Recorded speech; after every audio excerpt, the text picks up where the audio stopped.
সুপ্রিয় দর্শক, আসসালামু আলাইকুম। এন মোহাম্মদ নিবেদিত পাবলিক পার্লামেন্ট অনুষ্ঠানে আপনাদের সবাইকে স্বাগত জানাচ্ছি আমি সিকান্দার রেমান। গত বেশ কিছুদিন ধরে আমরা মধ্যপ্রাচ্য পরিস্থিতি নিয়ে কথা বলছি। একটা অসম যুদ্ধ যেটি হচ্ছে সেই যুদ্ধের বিষয়ে কথা বলছি এবং যুদ্ধের কারণে বাংলাদেশেও কিন্তু এর প্রভাব পড়ছে। বিশেষ করে জ্বালানি তেলের যে বিষয়টি সেটি এরই মধ্যে সরকারের পক্ষ থেকে দাম বাড়ানো হয়েছে, কিন্তু এর প্রভাব জনজীবনে কতটা পড়েছে, কৃষিতে, অর্থনীতিতে, দ্রব্যমূল্যে, সাধারণ মানুষের জনজীবনে কতটা পড়েছে সে বিষয়ে আজ আমরা কথা বলবো। একই সঙ্গে এই যুদ্ধটা আসলে কত দীর্ঘ হতে পারে কিংবা এই যুদ্ধ পরিস্থিতি আসলে সারা বিশ্বের পরিস্থিতি কতটা ওলট পালট করে নেয় সেই বিষয়ে আজ আমরা কথা বলতে চাই। চারজন অতিথি আমাদের সঙ্গে স্টুডিওতে এসে যুক্ত হয়েছেন, আমি পরিচয় করিয়ে দিচ্ছি। আমার ডান দিকে রয়েছেন শহীদুল ইসলাম বাবুল, এমপি, সাধারণ সম্পাদক, জাতীয়তাবাদী কৃষক দল। এরপর রয়েছেন আবু রুশদ, সম্পাদক, বাংলাদেশ ডিফেন্স জার্নাল। আমার বাদিকে রয়েছেন অধ্যাপক ডক্টর জাহাঙ্গীর আলম, কৃষি অর্থনীতিবিদ। সবশেষ রয়েছেন রাজিকুজ্জামান রতন, সহ সাধারণ সম্পাদক, বাসদ। আলোচনা শুরু করতে চাই রাজিকুজ্জামান রতন আপনাকে দিয়ে। গতকালই আপনার তেলের দাম কিন্তু বাড়ানো হলো, তো বাড়ানোর পরে আসলে প্রতিক্রিয়াটা আমরা কি দেখছি, যে সেই পাম্পগুলোতে কি সারিটা কমে গেছে, বা পাম্পগুলোতে গেলেই কি তেল পাওয়া যাচ্ছে, সাধারণ মানুষের মধ্যে কি স্বস্তি আসছে, নাকি পরিস্থিতি আগের মতোই আছে, আপনার কাছে জানতে চাই। ধন্যবাদ। জ্বালানি তেলের সংকটটা দুই ধরনের, একটা হচ্ছে মূল্য বৃদ্ধির আর একটা হচ্ছে জ্বালানি তেলের প্রাপ্তির। মূল্য বৃদ্ধি হোক অথবা না হোক, জ্বালানি তেলের যে সংকট ছিল সেটা তো আগে আমাদের আলোচনা করতে হবে। আমাদের দেশে জ্বালানি তেল কত লাগে, আমাদের মজুদ কতটা আছে, পাইপলাইনে কতটুকু আছে, প্রতিদিনের চাহিদা কত, পাম্পগুলো সেটা চাহিদা মেটাতে পারছে কি, অথবা পাম্পে সেই তেলটা সরবরাহ করা হচ্ছে কিনা, এটা হচ্ছে একটা চ্যাপ্টার। জি। তারপরে তো দামের প্রশ্নটা। এখন প্রতিদিন আমাদের ডিজেল প্রতি মাসে কত লাগবে? 4 লাখ টন ডিজেল লাগবে। আমাদের এই মাসে 4 লাখ টন ডিজেল আছে কিনা? আমাদের প্রতি মাসে ধরুন 1200 টন অকটেন লাগবে, সেটা আমাদের আছে কিনা? পেট্রোল 1150 টন লাগবে, সেটা আছে কিনা? কিংবা আমাদের ফার্নেস অয়েল সেটুকু আছে কিনা? কেরোসিন আছে কিনা? এই জিনিসটা সরকারের জনগণের কাছে পরিষ্কার করা উচিত। করে বলতে যদি পারতেন যে এটা তো আমাদের একার দোষ না। সরকার তো বলছে, প্রতিমন্ত্রী একবার ঘোষণা দিয়ে সংবাদ সম্মেলন করলেই বললেন চিটংয়ে যে আমাদের মজুদ যথেষ্ট আছে। এইটাই বড় সমস্যা। এই যে জনগণের সামনে যদি সঠিক চিত্রটা তুলে ধরা না হয়, তেল আছে মন্ত্রীর মুখে আর বাস্তবে কিন্তু পেট্রোল পাম্পে তেল নাই।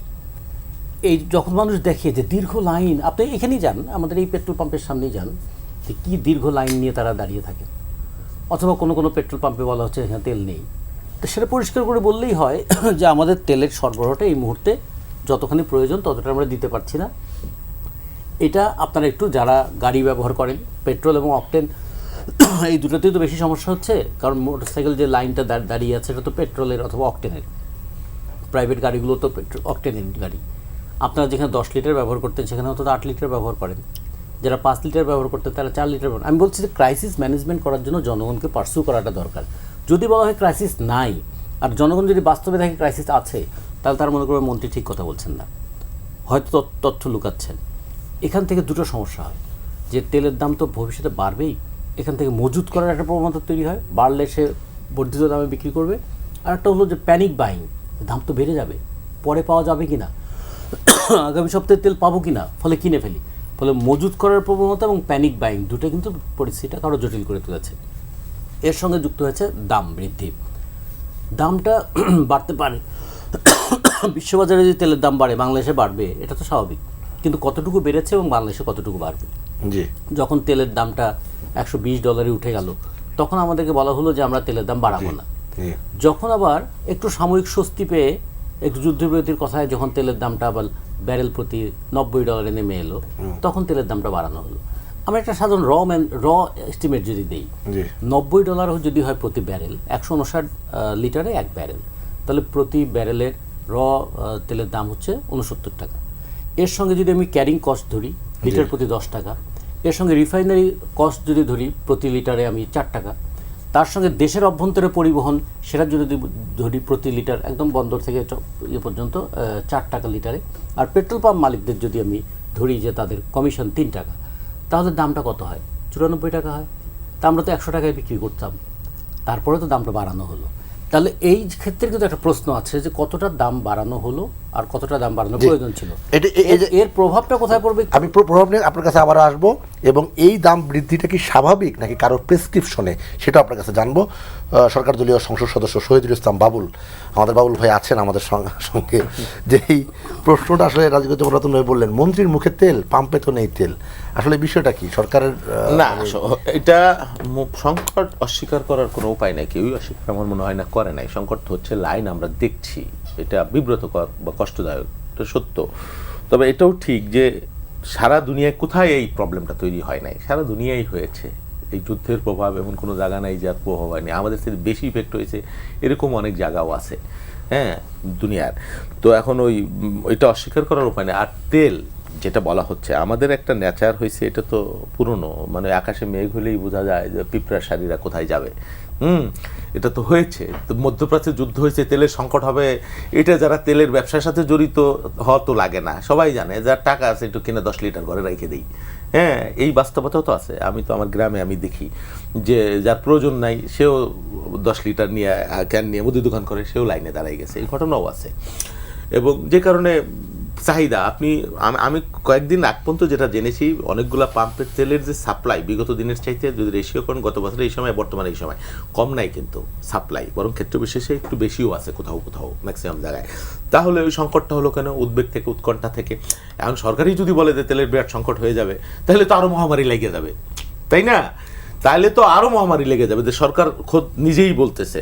কখনো কখনো ওই যে বাড়িতে যদি মেহমান আসে, তাহলে বাড়ির ওই ছেলেটাকে একটু প্রতিবন্ধীদের বাচ্চাটা আছে ওটা একটু লুকাই টুকাই রাখে আমাদের দেশে মানুষ। তা আমার যে দারিদ্রতা বা আমার যে সংকটটা, সেটা যদি আমি আরও প্রকাশ করে দিই বা ওইভাবে বলতে যাই, যা সংকট থাকে তার সাথে বেশি, তাহলে তো মানুষ আরও প্যানিকড হয়ে যায়।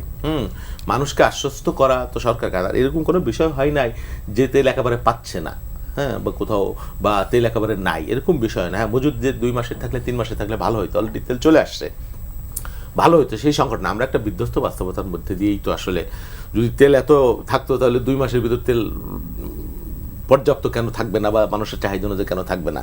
সেই জন্য নতুন সরকার, নতুন বাস্তবতা, আমরা এটাও দেখছি, লাইনের বাস্তবতাও দেখছি, মানুষ কষ্ট হচ্ছে, এটাও যেমন সত্য, আবার এটাও ঠিক, এটা আমরা তৈরি করিনি এই সংকটটা। আপনি এখনও যদি দেখেন তেলের দাম বাড়ানো হয় না, তেলের দাম কিন্তু অনেক আগেই বাড়ানোর প্রয়োজন ছিল, আমি যতটুকু বুঝি আমার মোটা মাথায়, মোটা জ্ঞানে। ইভেন বাড়ানোর পরেও আপনি দেখেন বাংলাদেশে পেট্রোল 135, এই দক্ষিণ এশিয়ার মধ্যে সবচাইতে কম। ইন্ডিয়ায় এটা 153, এবং পাকিস্তানে 162, এবং নেপালে 198, এবং শ্রীলঙ্কায় 212, 212 টাকা এখন পর্যন্ত, কিন্তু সবচাইতে কম এখানে। হ্যাঁ, রতন ভাই একটা হিসাব দিয়েছে, আমি জানি না এই হিসাব, আমি যতটুকু জানি তেলে ভর্তুকি দিতে হচ্ছে বিপুল পরিমাণ টাকা, ইতিমধ্যে প্রায় $2 বিলিয়ন তেল এবং এলএনজি। লাভজনক প্রতিষ্ঠান, দীর্ঘ সময় তারা লাভ করছে, সেই লাভের টাকাও তো আছে। না, লাভের টাকা আছে, তেলের দাম বৈশ্বিক বাজারে যেটা ছিল দ্বিগুণ হয়ে গেছিল, দ্বিগুণ। তখন হয়তো লাভ হলেও হতে পারে, কিন্তু দাম যখন দ্বিগুণ হয়ে যায় এক মুহূর্তের মধ্যে, তখন তো আপনি লাভ করবেন তেলের দাম না বাড়িয়ে, এটা কীভাবে সম্ভব? তেলের দাম হয়েছে দ্বিগুণ, আমাদের এখানে বাড়ছে 15 টাকা, বাড়ছে 20 টাকা, 15% বা 16% হাইয়েস্ট। সেই জন্য সরকার তো এটা আসলে যদি নাও করে, আবার এখানে পাচারের ব্যাপার আছে, এখানে বেশি ওইখানে কম, এই বাস্তবতাও তো আছে সব মিলিয়ে। আর এই তৃতীয় বিশ্বের আমাদের একটা দেশ উন্নত বিশ্ব পাচ্ছে না এটা না বাড়াইয়া, তা আমরা তো অনেক দিন চেষ্টা করা হলো এটা না বাড়ায়। হ্যাঁ, জানি এটা মূল্যস্ফীতি হবে, কিন্তু এর বিকল্পটা কি? আপনি না বাড়িয়ে কী করবেন? কত চাপ নেবে সরকার বা অর্থনীতি? হ্যাঁ, এটা ইনফ্লেশনও হতে পারে, সেটা যাতে সহনীয় হয় এবং একটা পর্যায়ে যাতে আবার কমানো যায়। বৈশ্বিক বাজারে কমা শুরু হয়েছে, আশা করি এটা কমলে এটা আবার সমন্বয় করার খুব সুযোগ থাকবে।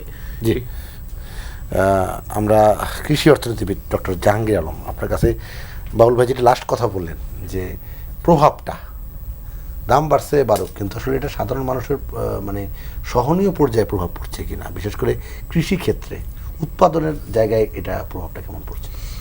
রতন সাহেব একটু আগে বলছিলেন যে 2 ধরনের প্রভাব, নেতিবাচক প্রভাব।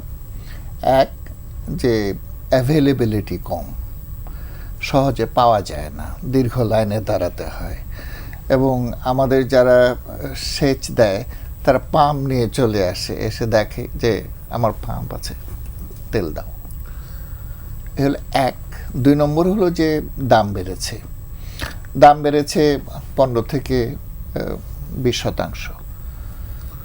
তো এটা সব গ্রাহকের কাছে এর অভিঘাত সমান না, এটার কৃষিক্ষেত্রে অভিঘাতটা বেশি। এখন দেখেন এই সময়টা কি, সময়টা হলো বরু, এবং বরু কোথাও কোথাও এখনো বাড়ন্ত অবস্থায় আছে, আর কোথাও কোথাও থোড় শেষ ফোঁটা শুরু হয়েছে, দুধ জমেছে। এই অবস্থা তো এখন নিয়মিতভাবে সেচের পানি থাকা দরকার। তো সেটা যখন না থাকে তখন উৎপাদন বিঘ্ন হতে পারে।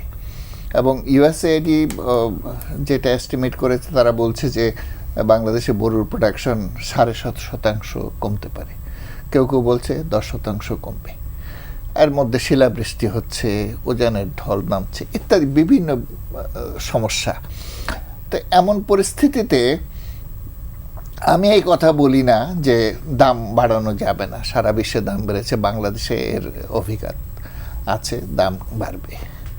তো কৃষকদের জন্যে যে দাম বৃদ্ধিটা হয়েছে, এইটা তাদের জন্য সয়ে যাওয়াটা একটা সমস্যা।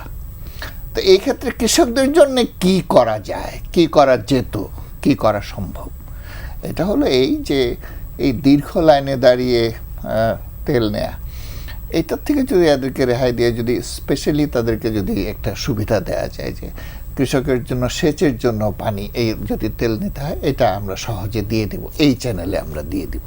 এটা হলো এক। 2 নম্বর হলো যে দাম বৃদ্ধির অভিঘাতটা সহনীয় করার জন্য আসলে আমরা কোনো সহায়তা দিতে পারি কিনা, মূল্য সমর্থন দিতে পারি কিনা, নগদ সহায়তা, অনেক সময় নগদ সহায়তা দেওয়া হয়। আসলে এটা তো খুব বেশি না। আমাদের যেই তেল যেটা হয় সেটা ডিজেল সাধারণত কৃষিকাজে ব্যবহার হয়। তো এই ডিজেলটা মোট 18 থেকে 20%, এটা হলো টোটাল যেটা ব্যবহার হয় কৃষিতে। তো সেখানে যদি আমরা কৃষকদেরকে নগদ সহায়তা দিই, তাহলে তার যে অভিঘাতটা এটা কমে যাবে, সহনীয় পর্যায়ে আসবে। তো এইগুলো ভাবনার বিষয়, এগুলো সরকার করতে পারে। সরকার কৃষির উন্নয়নের জন্য অনেক পদক্ষেপ নিচ্ছে, এটাও নিতে পারে। আরেকটি ব্যাপার হলো যে এটা তো শুধু এখন ইরিগেশন না, ইরিগেশন ধরেন আর 15 দিন পরে আর ইরিগেশনের দরকার হবে না এই বরুর জন্য, কিন্তু পরে তো আরও ক্রপস আসতেছে। আপনার এরপরে আবার আমনে ইরিগেশন লাগবে, এরপরে আউশে কম লাগে, কিন্তু এরপরে আপনার শীতকালীন সবজি আসবে যে রবি শস্য, সেটার জন্য প্রচুর ইরিগেশন দরকার হয়। তো এইগুলোর জন্য আসলে এখন থেকে চিন্তা করতে হবে। আর এটার সঙ্গে সঙ্গে আরেকটি যে সমস্যা, যে ফার্টিলাইজারের একটা সমস্যা আছে, যে দেখেন এখানে আমাদের 5টা সরকার পরিচালনা করে, 5টা ফ্যাক্টরি, এর মধ্যে একটা চলতেছে, এটাও কখন বন্ধ হয়ে যাবে তার কোনো ঠিক নাই। 4টা বন্ধ হয়ে আছে, গ্যাস সাপ্লাই দেওয়া যাচ্ছে না। এবং এর কারণে আমরা এক সময়, এখন তো 15-20 বছর আগেও যদি আপনারা হিসেব করেন তো দেখবেন যে প্রায় 75% ফার্টিলাইজার আমরা, বিশেষ করে ইউরিয়া, আমরা নিজেরা উৎপাদন করতাম। এখন সেটা কমে গিয়ে এখন 20% নিচে আমরা উৎপাদন করি, আর 80% আমরা আমদানি করি। তো এই ক্ষেত্রে হয়তো বিশেষ গুরুত্ব দেওয়ার ব্যাপার আছে যে আমরা ইরিগেশন এবং ফার্টিলাইজারটা অ্যাভেলেবিলিটি বাড়ানোর জন্য। এখন যেহেতু সারা বিশ্বে একটা টালমাটাল অবস্থা, সাপ্লাই চেইনটা বিঘ্নিত হয়ে গেছে, এই সময়ে নিজেদের উৎপাদনটা বাড়ানো এবং এর জন্য যা যা ব্যবস্থা করা দরকার এটা সরকার গ্রহণ করতে পারে। জি, সার এবং আপনি বলছিলেন ইরিগেশন বিশেষ সহায়তা, এই দুইটা বিষয় কিন্তু এরপরে শহীদুল ইসলাম বাবুল ভাই বলবেন। বিএনপি যে কৃষক কার্ড করছে, সেই কৃষক কার্ডের মধ্যে কিন্তু এই সুবিধাগুলো দেওয়ার কথা আমরা শুনেছি, সেটা আরও বিস্তারিত তিনি বলবেন তার যখন সময় আসবে। আমরা আবু রুজবের কাছে যেতে চাই, যেটি বাবুল ভাই বলছিলেন একটা কথা, যে দাম বাড়ানোর পেছনে যাতে পাচার না হয়ে যায়, এই একটা ব্যাপারে, এই বিষয়টা কিন্তু মানুষের মধ্যে সচেতনতা জরুরি। আসলে আপনার কাছে এই বিষয়টা, এটা আমি আপনার মনে হয় গত মাসও আপনাদের প্রোগ্রামে আমি বলেছিলাম যে কিছু খবর আসছিল সাতক্ষীরা বা ওই এলাকাগুলো থেকে ভারতে পাচার হয়ে যাচ্ছিল আমাদের ডিজেল এবং মানে এই সমস্ত মানে জ্বালানি তেল। আপনি যদি আমাদের এখানে দাম কম থাকে, আপনার যদি খেয়াল থাকে যে আমাদের আগে যখন বিভিন্ন ইলেকট্রনিক্স জাপান থেকে কোরিয়া থেকে আসতো, আমাদের এখানে ইন্ডিয়াতে পাওয়া যেত না, তা আমাদের এখানে পাওয়া যেত, বা চায়না থেকে আসতো, আমাদের এখানে দাম করতে গেলে কিন্তু আমাদের এখান থেকে পাচার হয়ে যেত ভারতে। তো দাম ওদের সাথে এরকম যদি অনেক বেশি পার্থক্য থাকে, তো অবশ্যম্ভাবীভাবে আমাদের 4120 কিলোমিটার সীমান্ত, আপনি বিডিআর দিয়ে কতটুকু মানে আপনি ঠেকাতে পারবেন? আপনি ঠেকাতে পারবেন না। এরপরে সমস্যা আছে যে বাউল ভাই যেটা মানে বলেন আর কি, উনি তো রাজনীতিবিদ, যে আমাদের সব মানুষকে তো আপনার নিয়ন্ত্রণ করতে পারবেন না।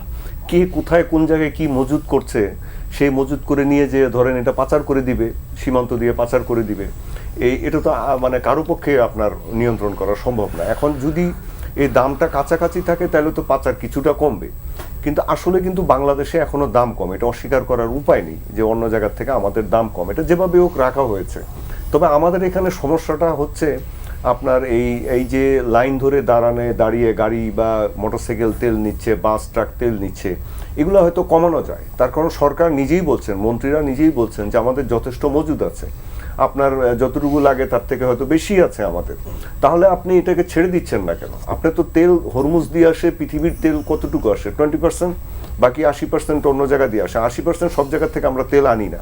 তবে এখন তো সৌদি আরব আপনার যে বাইপাসটা তৈরি করেছে ওদের আপকাইক থেকে ইয়ানবু পর্যন্ত, এটা হচ্ছে আপনার রেড সিতে, তো রেড সির ওই পোর্ট দিয়ে তারা কিন্তু তেল রপ্তানি করছে। এই যে পাকিস্তান বলেন, ভারত, ইন্দোনেশিয়া, মালয়েশিয়া বা ইউরোপিয়ান দেশগুলো সুয়েজ ক্যানেল দিয়ে নিয়ে যাচ্ছে, আর এদিকে রেড সি হয়ে আরব সাগর, ভারত মহাসাগর হয়ে এদিকে আসছে। তো সেই তেলগুলা আমাদের এখানে আসলে তো আরো এত সমস্যা হওয়ার কথা না। এবং আমি মনে করি যে তেলগুলো আসছে, আজকের একটা খবর, এটা সরাসরি মানে বিএনপির দলীয় মানে পেজ থেকে দেয়া হয়েছে, যে ওমান থেকে 35,000 টন ডিজেল নিয়ে চট্টগ্রাম বন্দরে এসেছে একটি জাহাজ, 66,000 টন নিয়ে আসছে আরো দুটি। এটা আমার কথা না, ওনাদের দলের মানে ফেসবুক পেজের কথা।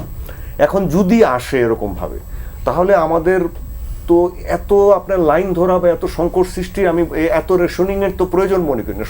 আপনার লাইনের সংকটটা কেন হচ্ছে? আপনি বাইককে কম তেল দিচ্ছেন, গাড়িকে 1000 টাকার তেল দিচ্ছেন। 1000 টাকার তেল দিয়ে যানজটের মধ্যে ঢাকায় কি একটি গাড়ি চলতে পারে? কতক্ষণ চলবে আমাকে বলে?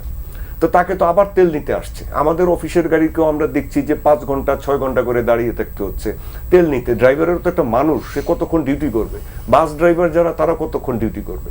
তো তেলগুলো একটু ছেড়ে দেওয়া হচ্ছে না কেন? আপনি একটু রিল্যাক্স করেন। আপনি তেলটা আপনি আরও রাশিয়া থেকে তেল আনছেন, যদিও সেই একটা সংকট বাংলাদেশে আছে, এটা হয়তো অনেকেই জানেন না, যে এই যে সৌদি আরবের যে ইয়ানবু থেকে আমি তেলের কথাটা বললাম, বাংলাদেশ সম্ভবত 1 লাখ টন তেল এর আগে এনেছে, কিন্তু এই বিশেষ মানে তেলটা এটা আমাদের ইস্টার্ন রিফাইনারিতে রিফাইন করা যায় না।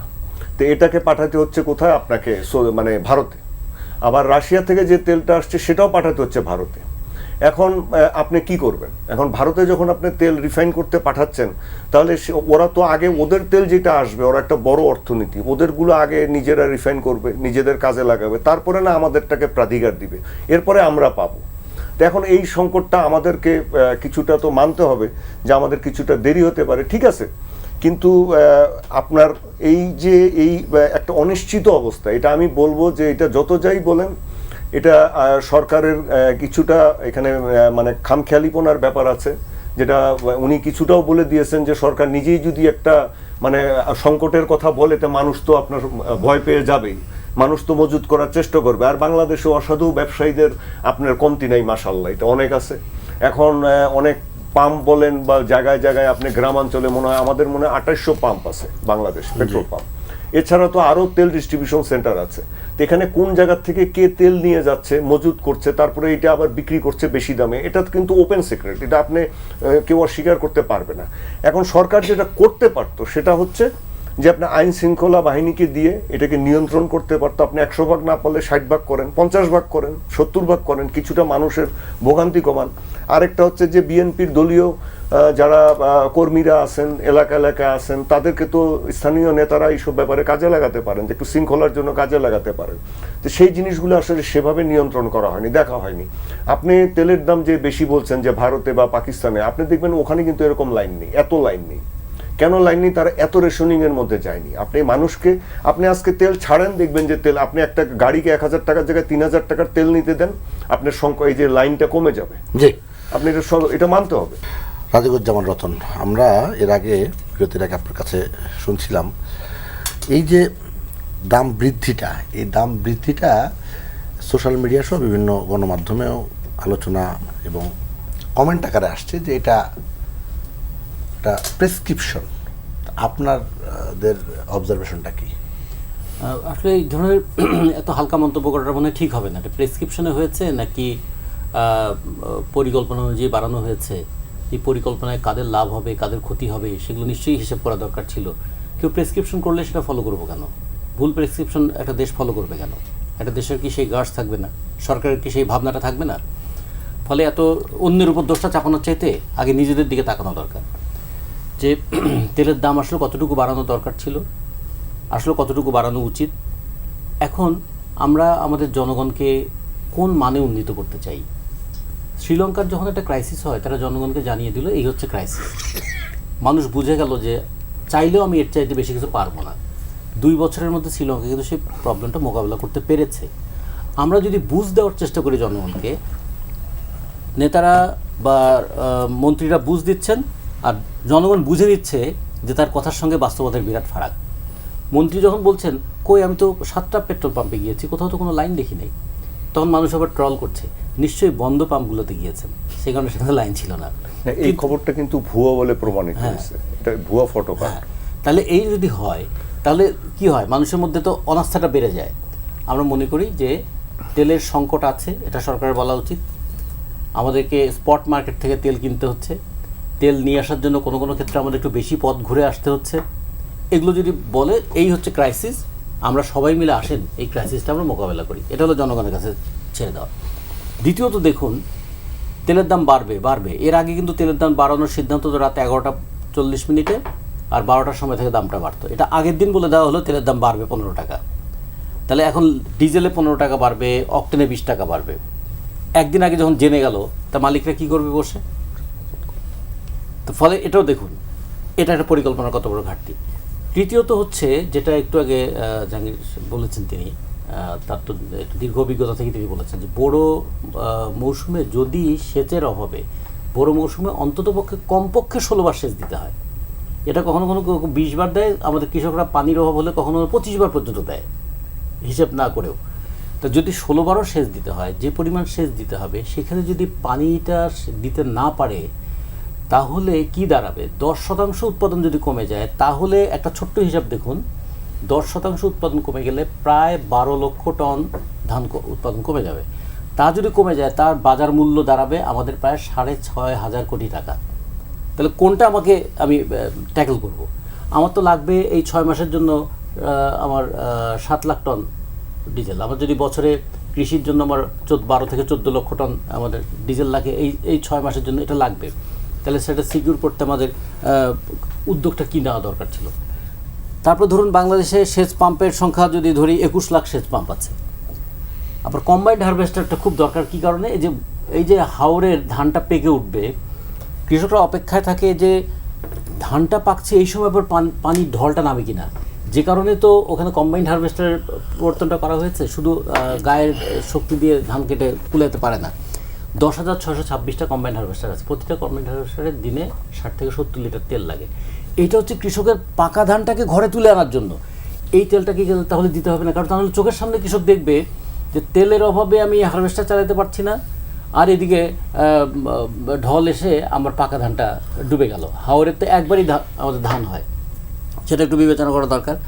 আর একটা বিষয় যদি আমরা ভাবি যে বাসের ভাড়া, লিটার প্রতি 15 টাকা বাড়লো ডিজেলের দাম, বাসের ভাড়া বাড়ানোর চেষ্টা করছে তারা কিলোমিটার প্রতি 22 পয়সা। কোনো হিসেবেই এটা পড়ে না। তাহলে কি একদিকে সরকার বাড়াবে তেলের দাম, বাস মালিকরা বাড়াবে বাসের ভাড়া, এইদিকে তেলের দাম বেড়েছে বলে বিদ্যুতের দাম বাড়বে, বিদ্যুৎ আবার গ্রাহক কিনবে, আবার এই বিদ্যুৎ দিয়ে কারখানা চললে সেই কারখানায় উৎপাদিত দ্রব্যের দাম বাড়বে। মানে আমাদের তেলের যে মাল্টি ডাইমেনশনাল ইফেক্ট আছে এটা আমাদের একটু বিবেচনা করা দরকার। শুধুমাত্র আমাদের পেট্রোল আর অকটেন নিয়ে ভাবলে চলবে না। পেট্রোল এবং অকটেন একটু যাদের সামর্থ্য আছে তারা ব্যবহার করে। মানে অন্য কোনো উপায় ছিল কিনা দাম? আছে, উপায় আছে। সেটা যেমন আমরা এবার দেখলাম না যে সরকার একটা বড় উদ্যোগ নিয়েছেন কৃষক কার্ডের ক্ষেত্রে, ঠিক তেমনি যখন একটা ক্রাইসিস তৈরি হয় তখন দ্রুত কিছু কাজ করা দরকার। যে আমাদের কতটা আমাদের সেচ পাম্প আছে, কমান্ড এরিয়া কোনটা, সেই এলাকায় কতটুকু তেল লাগবে, আমি সেই তেলটা তাদেরকে কীভাবে তাদের কাছে পৌঁছে দেবো? ওই যে ভাই যেটা বললেন না, যে কৃষক একদম সেচ যন্ত্র নিয়ে পেট্রোল পাম্পে গিয়ে হাজির হচ্ছে, যে দেখেন আমি আসলে সেচ যন্ত্রেই তেল নিচ্ছি, আমি জেরিকেনে করে তেল নিচ্ছি না। তো এইটাও কিন্তু খেয়াল রাখতে হবে যে ক্রাইসিস যখন আসে, ক্রাইসিস ম্যানেজমেন্টও করতে হয়। ক্রাইসিসকে কেন্দ্র করে জনগণের উপর চাপ বাড়ানোর চেষ্টা অনেকেই করে। আবার ধরুন এই সময় দেখুন কি জানলো, আমাদের 60 লক্ষ বাড়িতে আমরা এখন এলপিজি গ্যাস ব্যবহার করি। আমি সিলিন্ডার প্রতি 212 টাকা বাড়িয়ে দিলাম। সিলিন্ডার প্রতি 212 টাকা মানে মাসে আমাদের 123 কোটি টাকা পকেট থেকে চলে গেল। আমি একটা হিসাব, সাধারণ গ্রস একটা হিসাব করি, আমিও তো বিশেষজ্ঞ হিসাব করতে পারি নাই। 65 লক্ষ টন যদি আমাদের ডিজেল লাগে, ডিজেলের দাম বাড়ানোর মধ্যে দিয়ে আমরা প্রায় 12,500 কোটি টাকা যাবে গ্রাহকের পকেট থেকে, এটা তো প্রত্যক্ষ। কিন্তু এই ডিজেল দিয়ে যা যা হয়, বাসের ভাড়া বাড়বে, ডিজেলের কারণে পরিবহন খরচ বাড়বে, পরিবহন খরচ বাড়লে সবজির দাম বাড়বে, সমস্ত কিছুর যে মাল্টি ডাইমেনশনাল, 1 টাকা তেলের দাম বাড়লে 5 টাকার আঘাত আসে। যে কারণে পৃথিবীর সমস্ত দেশ তারা কি করে, তাদের দেশের পিপিপি দিয়ে হিসাব করে, শুধুমাত্র টাকা দিয়ে হিসাব করে না, পারচেজিং প্যারিটি দিয়েও হিসাব করে। অ্যান্ড ইউরোপের ওদের পারচেজিং ক্যাপাবিলিটি বেশি আছে, ওদের যদি গ্যালনে তারা 2 ইউরো বাড়ে তা ওটা অ্যাফোর্ড করতে পারে, কিন্তু আমার তো সেটা অ্যাফোর্ড করতে পারি না। এই জন্য কোনো স্ট্র্যাটেজিক পণ্য আছে যেটার পণ্যের সঙ্গে বিশ্ববাজারের দামের সবসময় তুলনা করা যায় না, কারণ আমাদের দেশে শ্রমিকের মজুরি তো কম, আমাদের দেশে তো অন্য জিনিসেরও দাম কম। পেট্রোলের দামটা শুধু ইন্টারন্যাশনাল স্ট্যান্ডার্ডে ধরবো, অন্য জিনিসের দাম তো আবার ইন্টারন্যাশনাল স্ট্যান্ডার্ডে নাই। সেই কারণে আমাদের কিছু কিছু জিনিসকে একটু বিশেষ বিবেচনায় রাখতে হবে।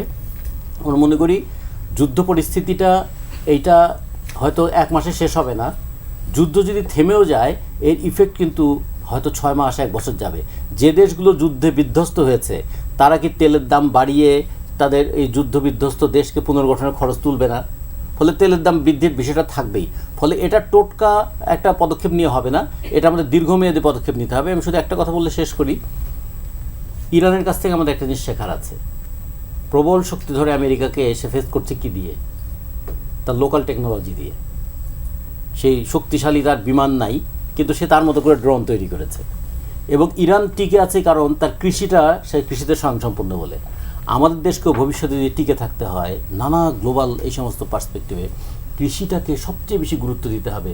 অন্তত খাবারের ব্যবস্থাটা যদি হয়, মানুষ যদি 2 বেলা খাবারের ভাতের ব্যবস্থাটা করতে পারে, সবজিটার ব্যবস্থা করতে পারে, মাছের ব্যবস্থাটা করতে পারে, তাহলেও কিন্তু জনগণকে টিকিয়ে রাখা সম্ভব। যদি আমাদের আবার চাল কিনতে, এমনি তো আমাদের কিনতে বৈদেশিক মুদ্রা খরচ হয়ে যায়, তারপরে আমেরিকার সঙ্গে নন ডিসক্লোজার যে প্যাক্ট করা হয়েছে, বছরে আমি 7 লক্ষ টন গম কিনবো আমেরিকা থেকে, যে গমটা আমি বিশ্ববাজারে অন্য জায়গা থেকে কম দামে কিনতে পারতাম, মানে আমেরিকার কাছে কিনতে বাধ্য হব।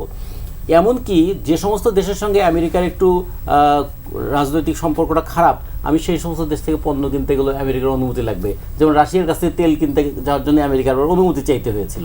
এই ধরনের ইউনূস সাহেব যে নির্বাচনের 72 ঘন্টা আগে এমন একটা চুক্তি করে আমাদেরকে যে 72 বছরের একটা চাপের মধ্যে ফেলে গেলেন, সেটাও কিন্তু আমাদেরকে ভবিষ্যতে ভাবতে হবে।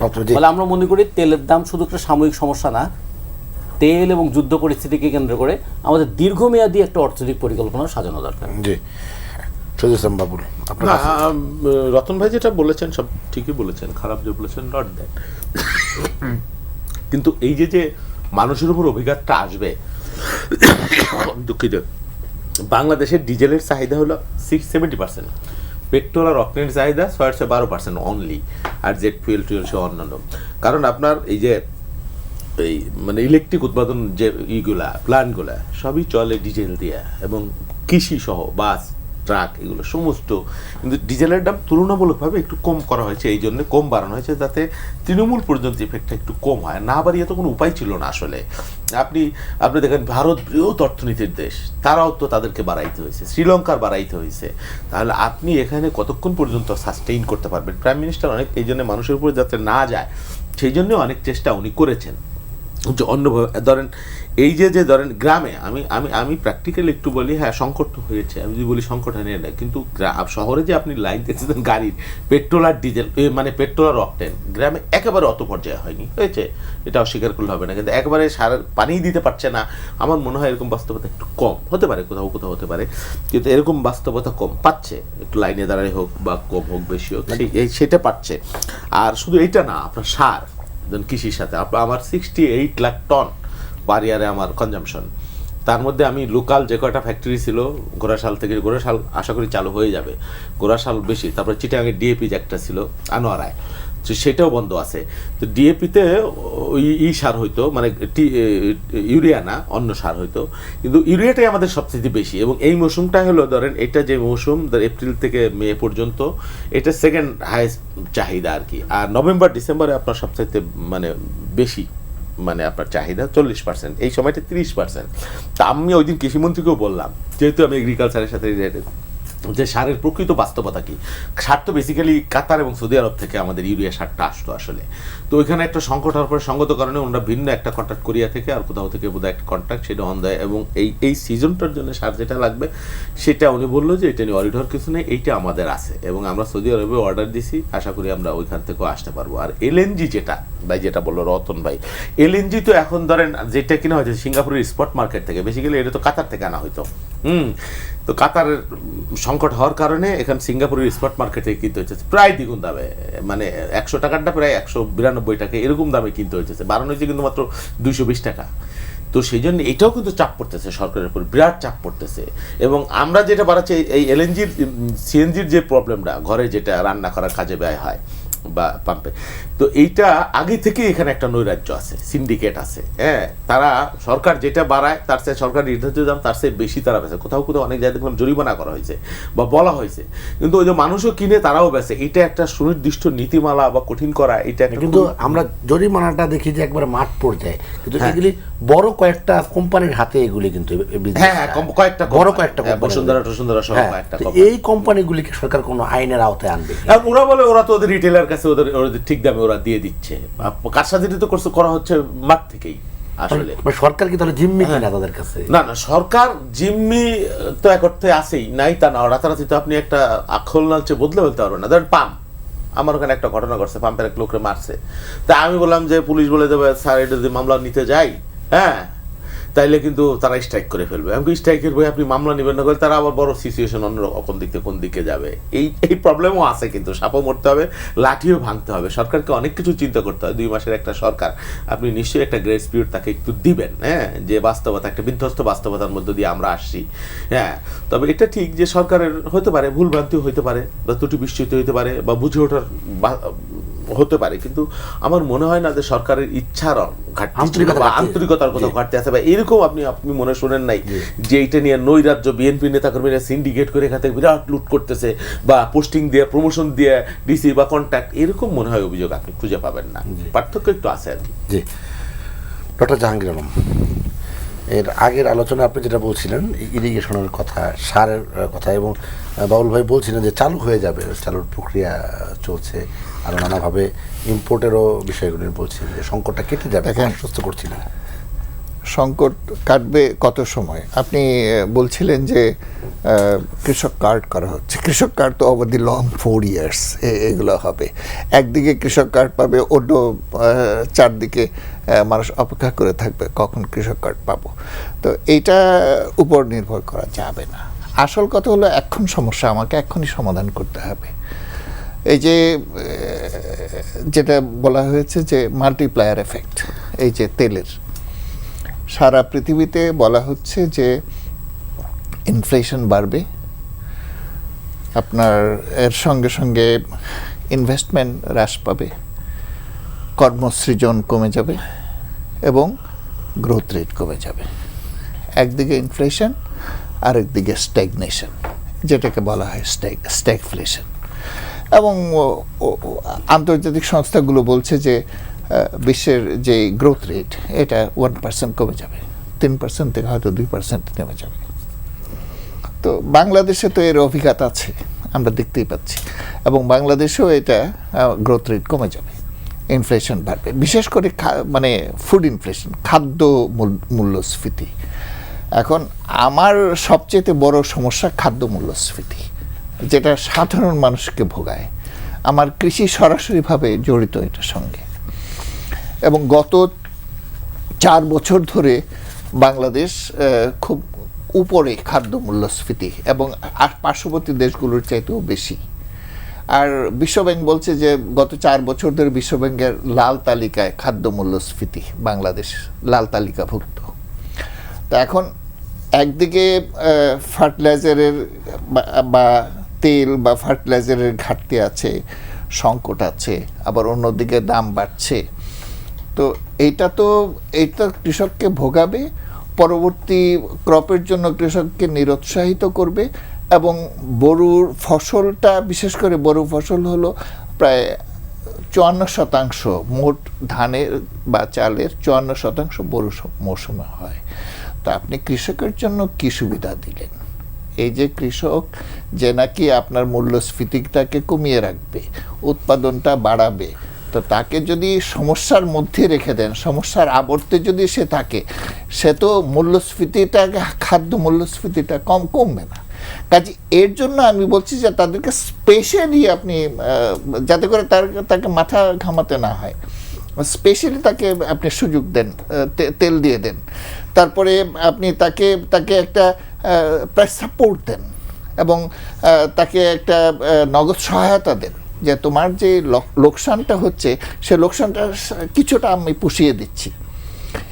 এবং ফার্টিলাইজার সম্পর্কে বললাম যে আপনি এতগুলো ফার্টিলাইজার, এই যে কোম্পানিগুলো, এই যে ফ্যাক্টরিগুলো বন্ধ হয়েছে, একমাত্র ইয়ের সরবরাহ হচ্ছে না, এই গ্যাস সরবরাহ হচ্ছে না। গ্যাস আপনি অন্য জায়গায় কাট করে এখানে গ্যাস দিয়ে দেন, এবং এই সংকট সময়ের জন্য ফার্টিলাইজারটাকে যাতে করে ভালোভাবে উৎপাদন হয় সেটা।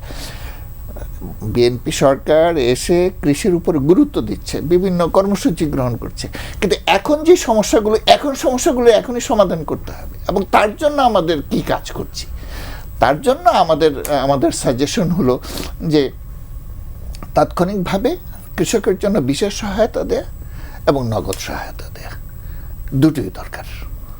এবং আমি যদি খাদ্য মূল্যস্ফীতিকে দমাতে না পারি, তাহলে সাধারণ মানুষের কষ্টের বোঝা আরও বেশি বেড়ে যাবে, সামনে ইনফ্লেশন আরও বেড়ে যাবে, এবং ইনফ্লেশনটা যদি বেড়ে যায়, সেই সঙ্গে সঙ্গে আমাদের সাধারণভাবে যে আমাদের অর্থনৈতিক অবস্থা এবং গ্রোথ, বলা হচ্ছে যে গ্রোথ অন্তত 1% গ্রোথ আমাদের বাংলাদেশে কমে যাবে।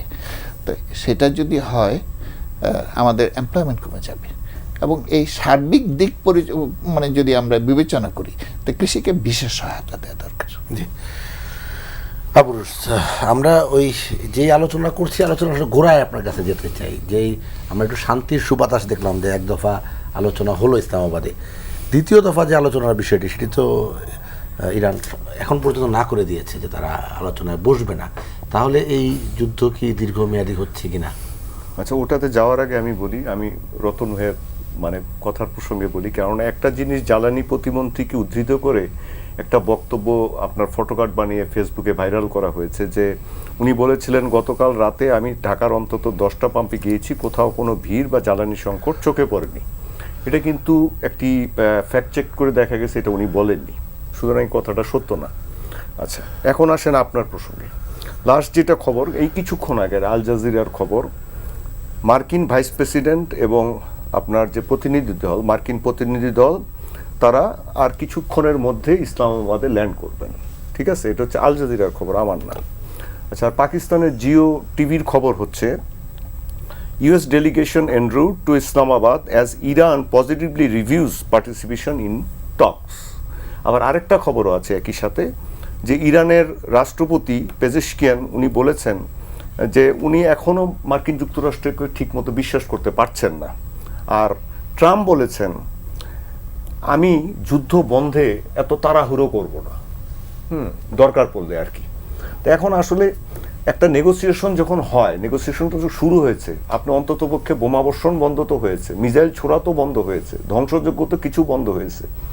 আজকে আপনি গতকাল এটা হিসাবে হবে যে মার্কিনরা তাদের নৌ অবরোধের মাধ্যমে ইরানের জাহাজে একটা আটকিয়ে দিয়েছে, আবার ইরান ভারতের কয়েকটা জাহাজ আটকিয়ে দিয়েছে, আবার আমাদের বাংলাদেশেরও শুনছি নাকি আটকে দিয়েছে এবং বাংলাদেশ সরকারের পক্ষ থেকে সেটা যোগাযোগ করেছে এবং তারা বলছে তারা ছেড়ে দেবে।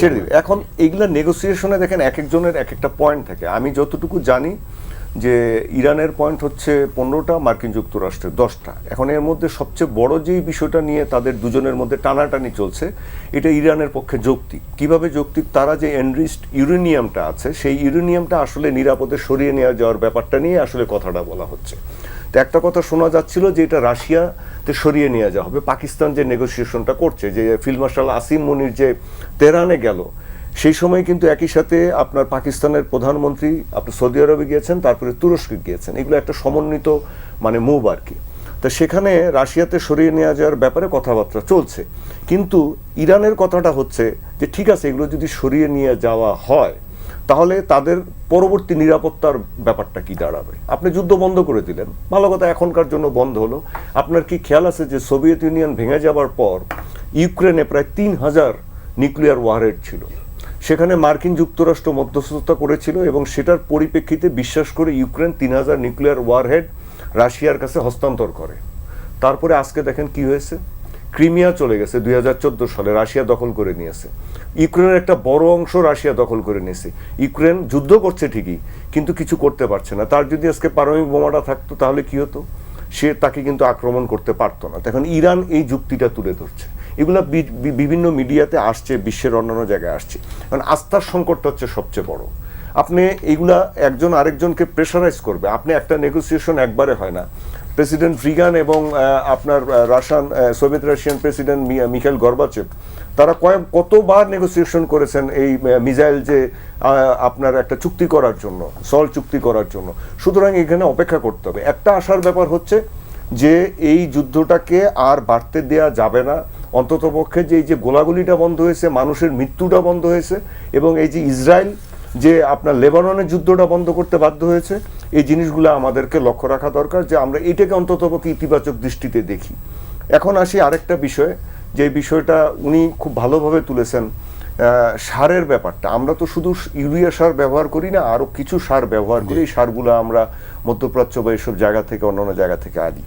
এখন এই যে এগুলো ওদের যে এই জিনিসগুলো ঠিক করতে, যেগুলো ধ্বংসযজ্ঞ হয়েছে বা এগুলো যদি আরও বেশি হয়, তাহলে আমরা সার পাবো কোথা থেকে? আমার জানা মতে, এটা উনি আমার থেকে ভালো বলতে পারবেন, যে রাশিয়ান যে সার আছে সেটা মনে হয় আমার দেশে ঠিকমতো ওইভাবে কাজে লাগার কথা না। তাহলে সার আর কোথায় আছে? সেই সূত্রগুলো আমাদেরকে খুঁজতে হবে। মার্কিন যুক্তরাষ্ট্রের কাছেও সার আছে, আমরা হয়তো তাদের কাছ থেকে আনতে পারি।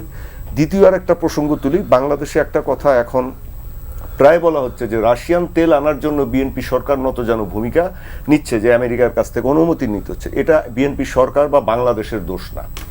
রাশিয়ার তেলের উপরে নিষেধাজ্ঞা বা রাশিয়ান সমরাস্ত্রের উপরে নিষেধাজ্ঞা আজ থেকে বহু বছর আগেই মার্কিন যুক্তরাষ্ট্র দিয়েছে। যেমন বাংলাদেশ আওয়ামী লীগ আমলে রাশিয়ার কাছ থেকে জঙ্গি বিমান, অ্যান্টি ট্যাঙ্ক গাইডেড মিসাইল সহ আরও কিছু সমরাস্ত্র কিনেছিল। তারপরে আমরা দেখতে পেয়েছি, আমি যেহেতু এই সেক্টরে কাজ করি আপনি জানেন, এবং আমি সাবেক মিলিটারি অফিসার, আমাদের অ্যান্টি ট্যাঙ্ক গাইডেড মিসাইল মানে বিমান বিধ্বংসী যে ক্ষেপণাস্ত্র, তার লঞ্চার এসছে, এরপরে মার্কিন যে অবরোধ জারি করা হয়েছে, এরপরে বাংলাদেশ কিন্তু আর এটার অন্য কিছু কিনতে পারেনি। আমরা অনেকে স্পেয়ার পার্টস আনতে পারিনি। এটা বলাটা খুব সহজ, কিন্তু এটা বাস্তবটা অত্যন্ত কঠিন। কারণ আমেরিকা ইচ্ছা করলে আপনার সুইফট বন্ধ করে দিতে পারে, সুইফট কোড বন্ধ করে দিতে পারে। আপনি যদি নিষেধাজ্ঞা বন্ধ করেন, তখন আমার আমদানি রপ্তানিতে সংকট সৃষ্টি হবে। দ্বিতীয় হচ্ছে, ভারত বা অন্যান্য দেশকে অনুমতি নিতে হচ্ছে। আপনার যদি আন্তর্জাতিক মিডিয়ার খবর খেয়াল থাকে, ভারতকে 1 মাসের জন্য প্রথমে মার্কিন যুক্তরাষ্ট্র বলেছিল যে ঠিক আছে, আপনারা রাশিয়ার কাছ থেকে তেল আনেন। তো রাশিয়ার তেল যারাই আনবে, পাকিস্তানও রাশিয়ার কাছ থেকে তেল আনছে, শ্রীলঙ্কাও আনছে, প্রত্যেককে আমেরিকার কাছ থেকে একটা পিরিয়ড, একটা নির্দিষ্ট সময় নির্দিষ্ট করে তারপর তেলটা নিতে হচ্ছে। এখন এছাড়া আপনার এই মার্কিন যুক্তরাষ্ট্রের সাথে আমাদের যে সম্পর্কের ক্ষেত্রগুলো নিয়ে আমরা যে চিন্তা করতে, আমাদের অন্যদিকেও তো চিন্তা করতে হবে। সবচেয়ে বেশি রেমিটেন্স আমরা ওদের কাছ থেকে পাচ্ছি। এই যে ওদের তুলা আমদানির ফলে আমরা যে ওদের কাছে গার্মেন্টসের যে টেরিফ আমাদেরকে কমিয়েছে, সবচেয়ে বেশি গার্মেন্টস ওরা আমাদের কাছ থেকে নিচ্ছে। এখন আমরা মানে মার্কিন যুক্তরাষ্ট্রে আমরা দ্বিতীয় পর্যায়ে আছি, মানে আমাদের গার্মেন্টস, চীন আমাদের পরে চলে গেছে। ওরা তো আমাদের কিছু ফ্যাসিলিটি দিচ্ছে। এখন আমাদের তাহলে কি আপনি চুক্তির বিষয়ে কথা বলছেন? আমি চুক্তির বিষয়ে অন্য বিষয়ে বলছি না। আমি যেটা বোঝাতে চাচ্ছি যে আমাদের সবার সাথে একটা মানে একচেটিয়া কোনো কিছু যাওয়াটা বা এরকম করাটা ঠিক না। কিন্তু কথাটা হচ্ছে যে আমরা সুবিধা পাই কোত্থেকে বেশি? আমরা কি সৌদি আরব, কাতার, কুয়েতের থেকে বেশি সুবিধা পাই না? এই যে আমাদের শ্রমিকরা, আজকের রিপোর্ট যে রেকর্ড সংখ্যক রেমিটেন্স এসছে, এই বিপদের মধ্যেও এটা সরকারের জন্য, বাংলাদেশের জন্য, বাংলাদেশের মানুষের জন্য সুখবর। এখন আপনি কি বলবেন যে আমি তাহলে মানে কাতার, কুয়েত বা সৌদি আরবের যে সরকার ব্যবস্থা আছে বা যেই সমস্ত বিষয় আছে আমরা সমালোচনা করি, সেগুলোকে আমরা আগে ধরবো না, বাংলাদেশের স্বার্থ আগে ধরবো? যেমন মালয়েশিয়ার সাথে জনশক্তি রপ্তানির জন্য সরকার চেষ্টা করছে, বদ্ধ দুয়ার খুলে দেওয়ার চেষ্টা করছে। এখন তো আমাকে দেখতে হবে বাংলাদেশের স্বার্থ, যে আমি এই জিনিসগুলো আগে কোথা থেকে পাবো। এখন আমরা সমালোচনা করব, যেহেতু একটা উন্মুক্ত বা একটা পরিবেশ মোটামুটি এসছে, সবাই এগুলো নিয়ে কথা বলতে পারে, করেন। কিন্তু আমার দৃষ্টি প্রসঙ্গটা, আমার ব্যাপারটাও আমি তুলে ধরলাম যে আমাদের কিন্তু এই জিনিসটা খেয়াল রাখা দরকার। মার্কিন যুক্তরাষ্ট্রে মাত্র 5 লাখের মতো বাংলাদেশি থাকে, আর মধ্যপ্রাচ্যে থাকে কত, 66 লাখ বা 60 লাখের মতো। আপনি ব্রিটেন, ইতালি, এই সমস্ত ফ্রান্স থেকে যে রেমিটেন্স আসে, এগুলো সব মিলে এবং এই মধ্যপ্রাচ্য মিলেও কিন্তু মার্কিন যুক্তরাষ্ট্রের 1 নম্বরে সবচেয়ে বেশি আসে। এখন আপনি যদি কথায় কথায় মার্কিন যুক্তরাষ্ট্রের সাথে বৈরিতা করেন, ক্ষতিটা কিন্তু আপনার, ক্ষতিটা কিন্তু অন্য দেশের হচ্ছে না। ইরানের কিন্তু এখানে ক্ষতি হচ্ছে না। আমরা ইরানের সাথে সহমর্মিতা অবশ্যই জানাই, তার কারণ তাকে আক্রমণ করা হয়েছে, অন্যায্য একটা আক্রমণ করা হয়েছে, সেটা অন্য বিষয়। কিন্তু তাই বলে ধরেন আমাদের এই যে রাশিয়ার তেলের প্রসঙ্গটা আমি বললাম, আমাদের এই বিষয়গুলো কি চিন্তা করে দেখার বিষয় না? এখন আমাদের যদি সার দরকার হয়, ধরেন মার্কিন যুক্তরাষ্ট্রের কাছ থেকে কিন্তু আমরা সার আনতে পারি, আগেও আমরা এনেছি। এখন আপনি যদি তার সাথে এত বৈরিতার সম্পর্ক তৈরি করেন আমাদের এই বিপদের সময়, এই যে কৃষি, আমাদের দেশ তো কৃষি ভিত্তিক দেশ, এটা আমরা কোথায় যাব? আমাদের তো পথ খোলা রাখতে হবে। আমাদের তো এমন কোনো, যে উনি বলছেন যে গ্যাস আরেক জায়গায় আমরা দিব, তাহলে কি করতে হবে? সরকারকে গার্মেন্টস বন্ধ করে গ্যাস দিতে পারবে? পারবে তো না। গার্মেন্টস আমাদের সবচেয়ে বড় আমাদের বৈদেশিক মুদ্রা দেয়। আমরা কি করব? ক্রাইসিস ম্যানেজমেন্টের মধ্যে আমাদেরকে চিন্তা করব। আরেকটা জিনিস আসেন, আমরা তো গাড়ি, বাস, মোটরসাইকেল এগুলোকে ধরছি বা ট্রাককে ধরছি, তার কারণ প্রত্যেকের রেজিস্ট্রেশন আছে, প্রত্যেকের ট্যাক্স দেয়, প্রত্যেকের সরকারের কাছে সরকার তাদের ধরতে পারে। কিন্তু বাংলাদেশে ব্যাটারি চালিত রিক্সা কয় কোটি আছে উনি বলতে পারবেন না, কেউ বলতে পারবে না। আমি চেষ্টা করেছি গত কয়েকদিন বের করার জন্য, হ্যাঁ, আমি সাংবাদিক হিসেবে আমি পারিনি, কিন্তু এটা পেরেছি যে প্রায় 800 মেগাওয়াট বিদ্যুৎ এখান থেকে চলে যাচ্ছে তাদের চার্জের জন্য। এখন আপনি বলবেন যে এটা কেন বন্ধ করতে পারা যায় না? উনি রাজনীতিবিদ, উনি এটা খুব ভালো করেই জানেন যে এর সাথে কর্মসংস্থানের সম্পর্ক আছে। কিন্তু এই 800 মেগাওয়াট বিদ্যুৎ উৎপাদন করতে কি আপনার তেল লাগছে না?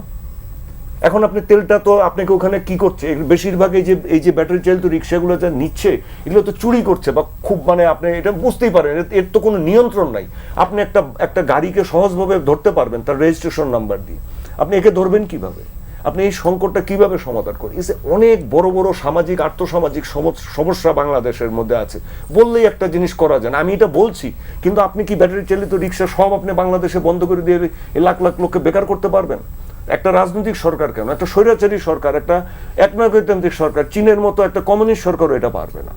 তাহলে আমাদেরকে এইগুলো নিয়ে আসলে, এই যে রতন ভাই এত সুন্দর সুন্দর করে আপনার যে এই যে ভাগ ভাগ করে দিচ্ছিলেন, এই যে কোনটাতে কত হাজার কোটি টাকা আমাদের লাগবে, কিভাবে ক্ষতি হবে, উনি যেভাবে কৃষির কথাগুলি বলছিলেন, এই জিনিসগুলো আসলে এখান থেকে এক এক জায়গা থেকে পিস এন্ড বিট করে করে সরকার নিতে পারে। যে উনি কি বলছেন, ওনার 10টা কথা থেকে 3টা নিতে পারেন। ওনার ওই রতন ভাইয়ের কথা থেকে উনি হয়তো অন্য মতের, কিন্তু ওনার কথাগুলো তো বাংলাদেশের জন্য বলছিল, ওনার কথা থেকে নিতে পারেন এরকম কথা। এখন এই জিনিসগুলোকে আমি মনে করি এর মধ্যে একটা বড় জিনিস আমি লক্ষ্য করেছি, এই যে ফেসবুক বা সোশ্যাল মিডিয়া এত বেশি আপনার মিথ্যা জিনিস ছড়ানো হয় এবং এতে মানুষের মধ্যে প্যানিক ছড়ানো হয়, কাজের কাজ হয় না, উল্টো আপনার ক্ষতি হয়। এটাতে কিন্তু বিএনপির যে ক্ষতি হচ্ছে বলে অন্য দলের খুশি হওয়ার কোনো কারণ নেই, তার কারণ অন্যরাও এই দেশের অংশ, বাংলাদেশের অংশ, সকলকে এখানে থাকতে হবে। একটা কৃষক যে গ্রামে থাকে সে কি শুধু বিএনপি করে না আওয়ামী লীগ করে? সে তো বাংলাদেশের নাগরিক। তার যখন টান পড়বে সে কি বলবে যে আমি বিএনপি, আমাকে এখন টান পড়া চলবে না? এটা তো আর আল্লাহ দেখবে না যে কার উপরে টান পড়ছে, বা পরিস্থিতি দেখবে না। তাহলে এই জিনিসগুলো কিভাবে আপনি নিয়ন্ত্রণ করবেন? এগুলোর দিকে তো নজর দিতে হবে। এই যেমন জ্বালানি প্রতিমন্ত্রীর ব্যাপারে একটা জিনিস ছুড়ে দিল, এরকম বিভিন্ন বিষয়ে ছুড়ে দিচ্ছে এক একটা কথাবার্তা, প্যানিক ক্রিয়েট হচ্ছে। যেমন বলা হচ্ছে যে এখানে বিএনপির নেতারা বা একদলীয় লোকজন এরা খুব টাকা পয়সা কামিয়ে নিয়ে যাচ্ছে এরকম মজুত করে। হতে পারে, আমি অস্বীকার করছি না, আমি যে বিএনপির কিছু লোক যে এরকম করতে পারে না তা না। আপনি সব রাজনৈতিক কর্মীকে আপনি নিয়ন্ত্রণ করতে পারবেন না, এটা একটা এত বড় দল, আপনি কোথায় কোন গ্রামের মধ্যে কে কি করছেন উনি ওনার এলাকার লোক সব নিয়ন্ত্রণ করতে পারি কিনা জিজ্ঞাসা করেন ওনাকে। হ্যাঁ, এর মধ্যে যে আমি বলবো যে অন্য দলের লোকও কিছু করছেন, আপনি কি নিশ্চিতভাবে বলতে পারেন না। তো এখন আমাদের এখানে শেষ করি একটা কথা বলে, যে দেখেন আমরা তো রাজনীতিবিদদেরকে দোষ দিই, আমরা অন্য পেশার লোককে দোষ দিই, প্রশাসনকে দোষ দিই। তা আপনার রাজনীতির গুরু প্লেটো কি বলেছিলেন? মানুষের চরিত্র ও বৈশিষ্ট্য দিয়ে রাষ্ট্র গড়ে ওঠে, মানুষ যেমন হবে রাষ্ট্রও তেমন হবে। আমাদের মানুষ যেরকম হবে রাষ্ট্র তেমন হবে। আপনি কোরআনে পড়েন, কোরআনে কি বলছেন, একই রকমের কথা, অনেকটা কাছাকাছি। মানে আল্লাহ তাআলা যেই সমস্ত যাদের কথা চরিত্র বলছেন, যেমন তাদের তো হবে। এখন শুধু এই যে উনি রাজনীতিবিদ, ওনাকে ধরবেন, এনাকে ধরবেন, বা তুলোধুনো করবেন, বা উনি কৃষিবিদ, ওনাকে ধরবেন, আমাকে ধরবেন, তাহলে তো হবে না। আমরা সবাই আসলে এরকম, আমাদের সবার মধ্যেই আছে। এর মধ্যে এই যে আলোচনা করছি, হ্যাঁ আলোচনা করছি, উনি একটা আইডিয়া দিচ্ছেন, ওনার আবার আমি কিছু নিচ্ছি, আমারটা উনি নিচ্ছেন, এভাবে একটা রাষ্ট্র এগিয়ে যায়। কিন্তু আমাদের মানুষের এই সোশ্যাল মিডিয়া, আমাদের সাংবাদিকদের মধ্যে আপনি দেখেন, সংবাদপত্রে দেখেন, এই যে আরেকটা খবর বেরোলো যে বিভিন্ন এই যে প্রাইভেট মানে বেসরকারি রিফাইনারি থেকে মজুদ উপচে পড়ছে, সরকার এটা নেয়নি। এখন এটা নিয়ে যে হচ্ছে, তো এখন এটা সমাধান কি? যদি এটা হয় সমাধান কি? সমাধান কি? 2 মাস হচ্ছে একটা সরকার এসছে, আপনার 2 মাস এসে সেই সরকারের কাছে আপনি চাচ্ছেন যেন 20 বছর ধরে সরকারটা আছে, সে কাজ চাচ্ছেন 2 মাসের মধ্যে। আচ্ছা ঠিক আছে, আপনার সরকারের উপরে চাপ দিতেই পারেন, আমিও দিচ্ছি, আমিও ক্ষুব্ধ, কেন অনেক বিষয়ে অদক্ষতার ব্যাপারে আমি ক্ষুব্ধ। কিন্তু কথাটা হচ্ছে যে এটা কি এই সমস্ত কিছু কি একবারে দেখা সম্ভব? মানুষের, অন্যদের সবার কি কিছু দায়িত্ব নেই? একটা ক্রাইসিস আসলে কি শুধু ওনাকে দেখে আসবে? আমাদের 5 জনকে দেখে আসবে? সবাই কিছু না কিছু ভিকটিম হবে, সবারই কিছু দায়িত্ব আছে। তা আপনি যে জেলার যে ডিসি আছে, যে এসপি আছে, যে জায়গায় আছে, শুধু কি ওখানকার এমপি সাহেব সব কিছু দেখবেন? অন্যরা কেউ দেখবেন না? যে জামাতের ওখানে এমপি আছেন, যেমন আমার এলাকা যেগুলো গাইবান্ধা, রংপুর এলাকা, সব তো জামাত পেয়েছে। তাহলে ওখানে সংকট এখন কি? তাহলে জামাতকে বলবো যে জামাত চুরি করতেছে, মজুদ করছে? ওখানে তার বিএনপির লোকজন ক্ষমতায় নেই। এইসব হাস্যকর অনেক জিনিস, প্যানিক, আজগুবি প্রচারণা, এগুলো নিয়ে কিন্তু আসলে অনেক সংকটটা আরো বেড়ে যাচ্ছে আমাদের। জি, রাজিকুজ্জামান রতন, আমরা চুক্তির বিষয়ে আপনি কিছুটা বলছিলেন। এখন আমরা এই বিষয়ে আলোচনা করতে চাচ্ছিলাম না, যেহেতু আবুল রশিদ এই প্রসঙ্গটা আনছেই, সেহেতু আমি বাংলাদেশের স্বার্থ আসলে কতটা রক্ষা হচ্ছে সে বিষয়টা আমি আপনার কাছে জানতে চাইব। দুটো জিনিস এখানে খেয়াল করার মতো, যে নির্বাচনটা হলো 12ই ফেব্রুয়ারি, চুক্তিটা হলো 9ই ফেব্রুয়ারি। নির্বাচনের 72 ঘন্টার আগে এত তড়িঘড়ি করে চুক্তি করার ম্যান্ডেট কি অন্তর্বর্তীকালীন সরকারের ছিল? নির্বাচিত সরকারকে চুক্তিটা করতে পারতেন না? আচ্ছা, করলে তাহলে কি হতো? পার্লামেন্টে এটা নিয়ে আলোচনা হতো, তর্ক হতো, বিতর্ক হতো। যদি কোনো আমাদের দেশের জন্য ক্ষতিকারক বিষয় থাকতো, কেউ তুলে ধরতেন, মানে বিষয়টা আমরা জানতে পারতাম। এখন আমরা পরে যেটা পত্রপত্রিকার মাধ্যমে যা দেখলাম, সেখানে দেখলাম কিছু কিছু ক্ষেত্রে আমরা বাধ্য হচ্ছি। যেমন আমেরিকার সঙ্গে আমাদের বাণিজ্য আসলে কত? $8 বিলিয়ন, কিন্তু আমেরিকার রাজনৈতিক প্রভাব তার চেয়ে অনেক বেশি। চীনের সঙ্গে আমাদের বাণিজ্য তো $20 বিলিয়ন। আমাদের বলে ফ্রম পিন টু প্লেন আমরা চীন থেকে নেই, এমন কোনো জিনিস নাই যে চীন থেকে আমরা নেই না। আবার ভারতের সঙ্গে আমাদের বাণিজ্য কত? সেটাও $12 থেকে $14 বিলিয়ন। ইউরোপিয়ান ইউনিয়নের সঙ্গে আমাদের বাণিজ্য কত? এক্সপোর্টের কথা যদি বলি, গার্মেন্টসে সিঙ্গেল কান্ট্রি হিসাবে আমেরিকাতে গার্মেন্টসের এক্সপোর্টটা বেশি, কিন্তু যদি বলি ইউরোপিয়ান ইউনিয়ন বেশি, আর আমেরিকার চেয়ে অনেক বেশি। আচ্ছা, সেগুলো যদি হয়, সেগুলো একটু আমাদের বিবেচনা করতে হবে। এখন ওইখানে আমি পলিটিক্যাল দিকটা যদি দেখি, যে প্রথমে ইকোনমিক দিক যদি, যে কৃষিতে বলা হয়েছে, ভাই খুব ভালো জানেন, প্রত্যেকটা বিমানবন্দরে দেখবেন একটা কোয়ারেন্টাইন অফিস থাকে। কেন থাকে? কিন্তু কৃষির যে কোনো জিনিস আপনি যে কোনো দেশে নিয়ে যেতে পারবেন না। এখন সেটা জিএম ফুড হোক কিংবা অন্য কিছু হোক, বাংলাদেশে আমেরিকান যে সমস্ত কৃষি পণ্য আসবে, সেক্ষেত্রে এটা নজরদারি করা যাবে না, পরীক্ষা করা যাবে না, ওদের সার্টিফিকেটটাই আমাদেরকে অ্যাকসেপ্ট করতে হবে। তাহলে এখানে একটা বিষয়। দ্বিতীয়ত হলো যে আমরা যদি বলি যে আমরা সার্চিং করি কোথায়, আমাদের গম কোথা থেকে কিনি, আমেরিকা থেকে গম নিয়ে আসলে তার কত দূর থেকে সেটা পরিবহন করে নিয়ে আসতে হবে, তাতে আমার পরিবহন খরচ কত পড়বে, দাম কত পড়বে। তাহলে আমি আমার পাশে অন্য কোনো দেশ থেকে কিনতে পারবো কি পারবো না? আমাকে তখন বলা হচ্ছে প্রতি বছর আমাকে 7 লাখ টন করে গম ওখান থেকে নিতে হবে। আচ্ছা, আমাদেরকে বলা হচ্ছে যে আমাদের এই বিমান অ্যান্ড বোয়িং আমাদের কিনতে হবে, 36 সালে বোয়িং পাবো, সেই বোয়িংয়ের জন্য এখন থেকে আমাদের সেটা করতে হবে। আচ্ছা, এইরকম করে সবচেয়ে বড় যে জিনিসটা হলো যে আমেরিকার বন্ধু রাষ্ট্রের সঙ্গে সম্পর্ক রাখতে আমাদের কোনো অসুবিধা নেই, কিন্তু আমেরিকা যদি কোনো রাষ্ট্রের সঙ্গে তার একটা শত্রুতামূলক সম্পর্ক থাকে, তার সঙ্গে আমরা বাণিজ্য করতে গেলে আমাদের কিন্তু সমস্যা আছে। তা আমার তো বাণিজ্য বেশি হচ্ছে চীনের সঙ্গে। চীনের প্রতি আমেরিকা যখন তার বাড়তি শুল্ক আরোপ করবে কিংবা কোনো কারণে একটা বিষয় আরোপ, তখন আমাদের কি দাঁড়াবে পরিস্থিতিটা? আর একটা বিষয় হলো, আমেরিকা থেকে 6,500-এর মতো পণ্য আমাদের ছোটোখাটো বড় পণ্য আসে আমাদের এখানে। আমেরিকাতে যে পণ্য আসে সেগুলোর ক্ষেত্রে কিন্তু আমরা শুল্ক দিতে হবে না, পাবো না আমরা।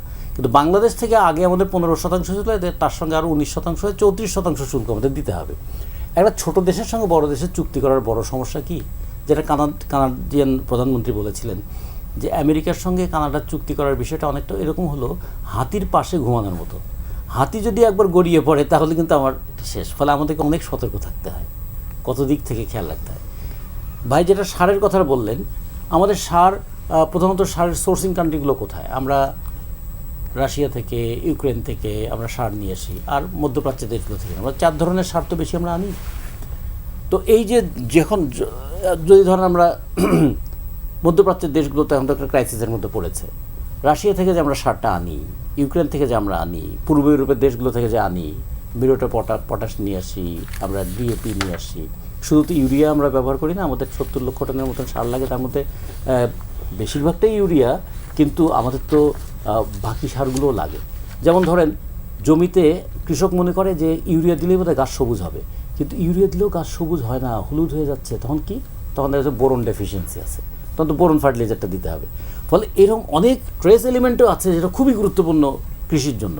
সেগুলো আমরা কোথা থেকে আনি? সেই দেশের সঙ্গে আমার সম্পর্কটা ভালো আছে না খারাপ আছে, এটা বিবেচনা করতে হবে। আমেরিকার চোখে আমাকে দেখতে হবে। এই চুক্তিটাও আমাদের এখানে করতে পারতো, সেটা নিয়ে আমরা তর্ক বিতর্ক করতে পারতাম। কিন্তু এই একটা ইউনূস সরকার যে কাজটা করে গেলেন, এইটা আমরা বললাম যে 72 ঘন্টা আগে 72 বছরের জন্য আমাদের উপর একটা যে চুক্তি চাপিয়ে গেলেন, এটা কি পার্লামেন্টে আমাদের কৃষক দলের তিনি সাধারণ সম্পাদক, তারা কি ডিবেটটা করতে পারতেন না? যে আমরা আমাদের কৃষি পণ্য বলি, আমাদের মুরগি বলি, আমাদের মাংস বলি, আমাদের সবজি বলি, এগুলো আমদানি করবো। একবার জাপানের সঙ্গে আমেরিকার একটা তর্ক হচ্ছিল। আমেরিকা বলছিল তোমাদের টয়টা আমরা নিব না, তোমরা যদি আমাদের চাল না দাও। জাপান বলছে যে চাল তোমার কাছ থেকে কিনলে আমার কৃষকদের কী হবে? জাপানে কিন্তু চালের দাম খুব বেশি। এখনও জাপানে 1 কেজি চালের উৎপাদন খরচ, কারণ তাপমাত্রা কম, তো ওদের অনেক টেকনিক করে চাল কিন্তু ধান কিন্তু 20 ডিগ্রি সেন্টিগ্রেডের নিচে তাপমাত্রা চলে আসলে পরাগায়নটা হয় না। ফলে জাপানে ধান উৎপাদন করতে অনেক খরচ করতে হয়। তারপরেও তারা নিজের দেশের কৃষককে বাঁচিয়ে রাখা এবং কৃষিটাকে স্বাবলম্বী রাখার জন্য ভর্তুকি দিয়ে হলেও এটা করে। আর আমেরিকা কি করে? আমেরিকাতে 2 ধরনের ভর্তুকি দেয়। একটা হলো ফসল উৎপাদন করার পর একটা ভর্তুকি দেয়, কিছু কিছু ক্ষেত্রে কৃষক যেন জমি চাষ না করে তার জন্য ভর্তুকি দেয়, যে তুমি চাষ করলে যে বাড়তি উৎপাদন হবে এটা তো আমি কনজিউম করতে পারবো না, ফলে তুমি যে চাষ করবে না এই জন্য একর প্রতি $2000 তাদেরকে ভর্তুকি দেয় যে তুমি এটা চাষ করো না। এইবার এই গম উৎপাদন করার প্রয়োজন নাই, তাহলে মার্কেট খারাপ হয়ে যাবে। হ্যাঁ, ফলে প্রত্যেকটা দেশ তার দেশের কৃষিকে বাঁচাবার জন্য, তার দেশের শিল্পকে বাঁচাবার জন্য, তার দেশের জনগণকে বাঁচাবার জন্য নানা পরিকল্পনা করে। আমাদের দেশ ছোট হতে পারে, কিন্তু আমাদের কি এই ব্যাপারে ভাবনাটা থাকবে না? জি, আমরা সজিলাম বাবুল, আমরা এই চুক্তির বিষয়ে কথা হচ্ছে দীর্ঘদিন ধরে, আপনিও বিভিন্ন টকশোতে বলছেন, এটাকে আসলে পুনর্বিবেচনার কোনো সুযোগ আছে কিনা? আমি জানি না আন্তর্জাতিক চুক্তি একবার হয়ে গেলে সেটা পুনর্বিবেচন করা যায় কিনা, স্টেট টু স্টেট আলোচনা তো করার সুযোগ আছে কিনা, নিশ্চয়ই সেটা ভেবে দেখবার অবকাশ আছে এবং দেখা উচিত বলে আমি মনে করছি। আর ধরেন হয়েছে কি, আমাদের ছোট দেশ না, তো দেশ ভূখণ্ড ছোট, এটা ঠিক, কিন্তু পিপলস হিসাব করলে তো আপনার এটা পৃথিবীর অনেক 8ম বৃহত্তম দেশ। হ্যাঁ, সেই জন্য আমরা জনসংখ্যা দিয়ে হিসাব করি এবং এটাও ঠিক আমাদের শত সীমাবদ্ধতা আছে, কিন্তু আমাদের কৃষক এখনও যেভাবে উৎপাদন করতে পারছে, এক্ষেত্রে আমাদের কৃষি বিজ্ঞানী যারা, তাদের বিরাট অবদান। এবং দুনিয়ার অনেক মানুষ অবাক হয়ে যায় যে এতটুকু ভূখণ্ড থেকে এত মানুষের খাবার তোমরা কেমনি উৎপাদন করতেছো। আমাদের আলুর যে উদ্বৃত্ত উৎপাদন, এটা আমার মনে আছে, এটা আমাদের আধুনিক কৃষি এবং কৃষি বিশ্ববিদ্যালয়ের গবেষক যারা আছে প্রত্যেকেরই এখানে অবদান আছে। আমাদের এখানে কিছু মিসিলেন্সও আছে। আমি কিছুদিন আগে চায়নায় ঘুরে আসছিলাম, আমি দেখলাম তাদের যে মানে আধুনিক কৃষি, মানে একটা সারও তারা অপচয় হয় না, একটু পানি অপচয় না। একটা সমীক্ষায় আছে যে বাংলাদেশে শুধু সার এবং পানির যে অপচয় হয়, পানির আর্দ্রতা বা অপ্রয়োজনীয় এখানে কিন্তু পানি ব্যবহার করা হয়, এইটা যে অপচয়, এইটার পরিমাণ প্রায় 11,000 কোটি টাকা। আপনি যদি এইটাকে ঠিক মতো ব্যবহার করতে পারেন, কোথাও কোথাও অপ্রয়োজনীয় সার ব্যবহার হয়ে যাচ্ছে, কীটনাশক ব্যবহার হয়ে যাচ্ছে, বা পানীয় অপ্রয়োজনীয় আপনি ভিজিয়ে রাখছেন, এরকম বাস্তবতা। ওদের ওখানে কৃষি এমন যে আপনি বারে বসে বসে আপনার মাটির আর্দ্রতা আপনি দেখতে পাচ্ছেন, টেম্পারেচার দেখতে পাচ্ছেন, এবং অটোমেটিক যে আপনার কল অটোমেটিক ওপেন হচ্ছে মাঠের মধ্যে, আবার অটোমেটিক বন্ধ হয়ে যাচ্ছে, সেই জায়গায় তারা চলে গেছে। মানে প্রত্যেকটা মুভমেন্ট, মানে China is going an amazing changes. You can imagine যে তাদের কৃষি বিজ্ঞান প্রযুক্তি, একটা অটোমোবাইল ফ্যাক্টরিতে গেলাম, প্রতি 5 মিনিট অন্তর অন্তর তাদের 1.5-2 কিলো একটা তার বিস্তৃতি, প্রতি 5 মিনিট অন্তর অন্তর তারা একটা 18 চাকার ট্রাক বাইর করতেছে। অটোমেটিক। তো সেটা চিন্তা করলে আর ওদের সাথে তো চিন্তা করলে হবে না, বা ইরানের সাথে আমাদের চিন্তা করা যাবে না। তাদের যে এই জ্বালানি সম্পদ বিস্তীর্ণ, আর তার যে ভূখণ্ড বাংলাদেশের থেকে বহু বহুগুণ বড়, সেই তুলনায় আমরা এত ছোট ভূখণ্ডে এখন পর্যন্ত উৎপাদন করতে পারছি, এখন পর্যন্ত আমরা টিকে আছি। বা আমাদের ডে বাই ডে আমাদের 73-74 যেখানে দুর্ভিক্ষ হয়েছিল, হ্যাঁ, জিয়াউর রহমান কিন্তু বলছিলেন যে খাদ্য উৎপাদন 3-4 গুণ করা যায়, আপাতত দ্বিগুণ করতে হবে।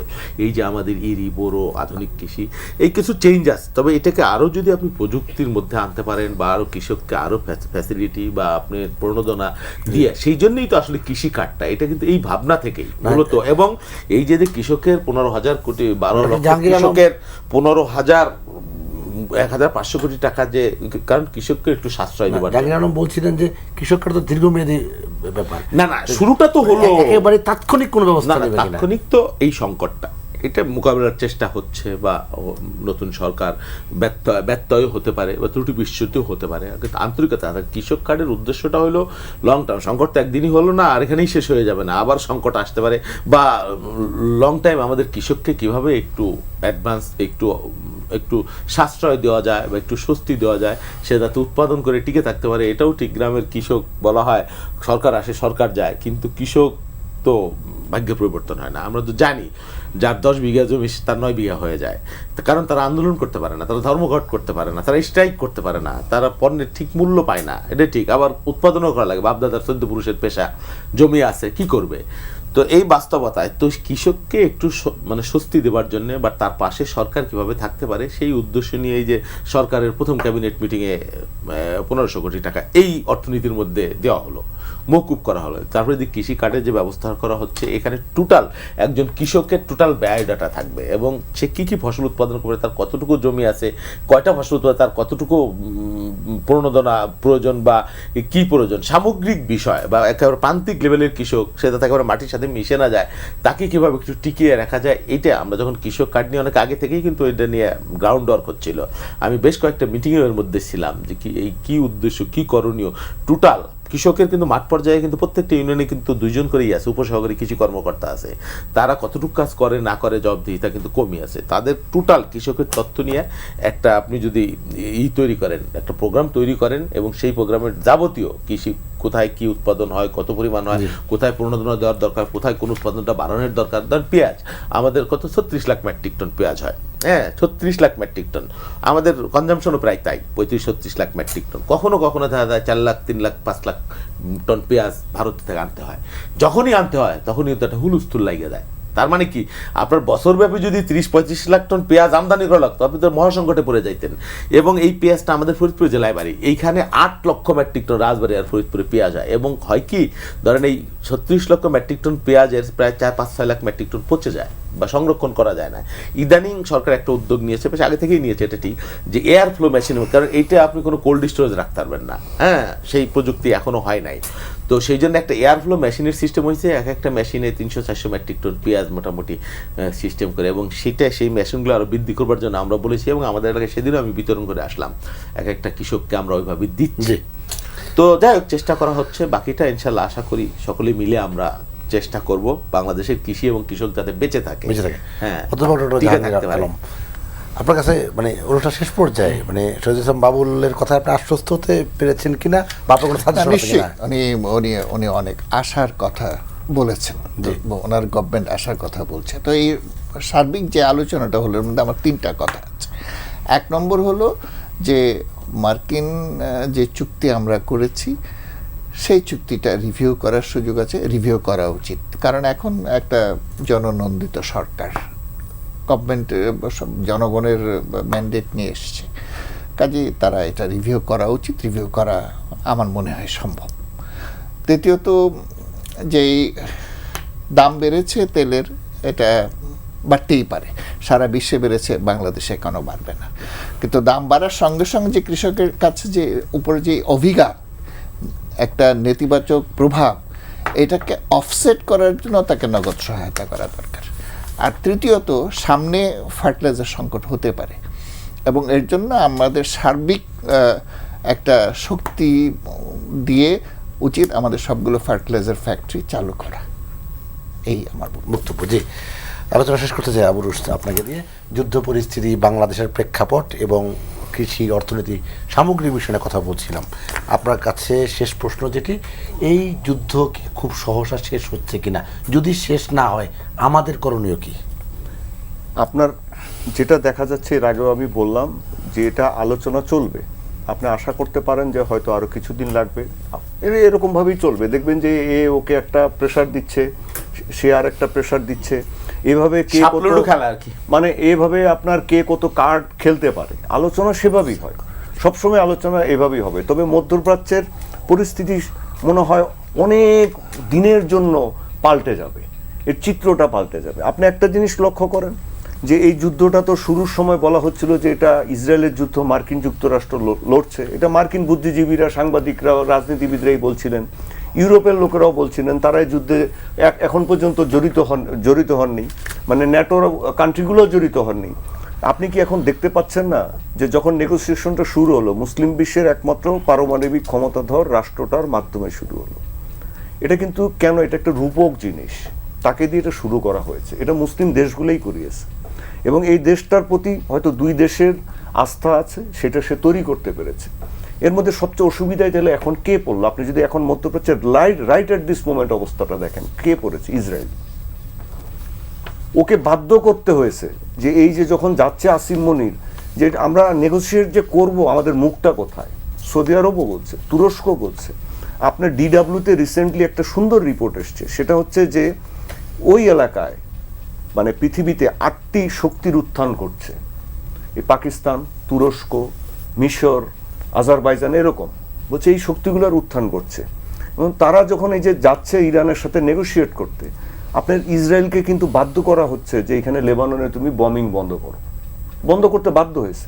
আজকে ইসরায়েল যে এত লাফালাফি করেছে এই যুদ্ধটা শুরুর সময় থেকে, যে আমি এটা করব, সেটা করব, অমুক করব, যেন সে আমেরিকা কিনে নিয়েছে, আমেরিকাকে কিনে নিয়েছে। এখন আমেরিকার জনগণও কিন্তু এটা পছন্দ করে না, আপনারা জানেন না, সাধারণ জনগণও এটা পছন্দ করে না। হ্যাঁ, কিছু রাজনীতিবিদ আছে, এরকম তো সব দেশেই থাকে, এই আমাদের পার্শ্ববর্তী দেশ ভারতে উগ্রপন্থী আছে, আমাদের দেশেও এরকম উগ্রপন্থী আছে। হ্যাঁ, তো এখন এটাকে অপেক্ষা করতে হবে। দেখার বিষয়টা হচ্ছে যে এটাতে তো আমরা একটা ক্ষতির মুখে পড়েই যাবো। এই যে দেখেন, উনি তো বলছেনই, ওই ভাইও বলছেন যে এইটা তো সময় লাগবে। আপনি আজকে শেষ হলো, আপনি যে রিফাইনারিগুলি নষ্ট হয়েছে, যে সারের LNG এগুলো নষ্ট হয়েছে, এগুলো আপনি ঠিক করতে তো সময় লাগবে। তা আমরা তো ছোট দেশ, দরিদ্র দেশ, আমাদের তো একটু ধৈর্য ধারণ করতে হবে। কিন্তু এই ধৈর্য ধারণ প্রক্রিয়াটা এই যে ওনাদেরকে, জনগণকে বুঝাতে হবে। ওনারা একজন এক কথা বলেন, আরেকজন আরেক কথা বলেন, এটা বন্ধ করতে হবে। সবাই এক, অন্তত জাতীয় স্বার্থে এক হয়ে কথা বলবে, এটা আমরা প্রত্যাশা করছি। শহীদুল ইসলাম বাবুল, আবু রুশদ, অধ্যাপক ডক্টর জাহাঙ্গীর আলম এবং রাজিকুজ্জামান রতন, আপনার চারজনকেই ধন্যবাদ জানাচ্ছি। সুপ্রিয় দর্শক, আপনারা দেখছিলেন এন মোহাম্মদ নিবেদিত পাবলিক পার্লামেন্ট অনুষ্ঠান। আজ থেকে শুরু হচ্ছে SSC এবং সমমানের পরীক্ষা। প্রায় 18,57,000 শিক্ষার্থী এই পরীক্ষায় অংশগ্রহণ করছে। সবার জন্য শুভকামনা জানিয়ে আজকের অনুষ্ঠান এখানে শেষ করছি। সবাই ভালো থাকবেন, সুস্থ থাকবেন। আল্লাহ হাফেজ।